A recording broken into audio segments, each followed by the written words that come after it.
Well, he doesn't seem to care at all. Though there is a guy running behind me, you can hear him clearing his throat.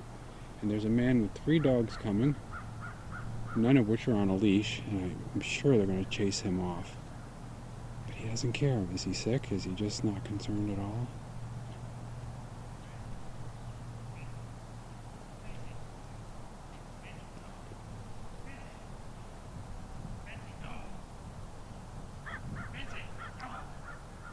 There's a dog going after. That's why he's growling, because this guy's dog.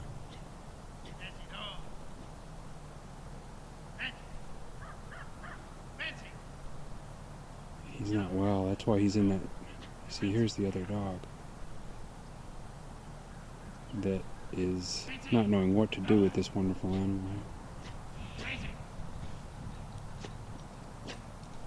Well, wild is boss.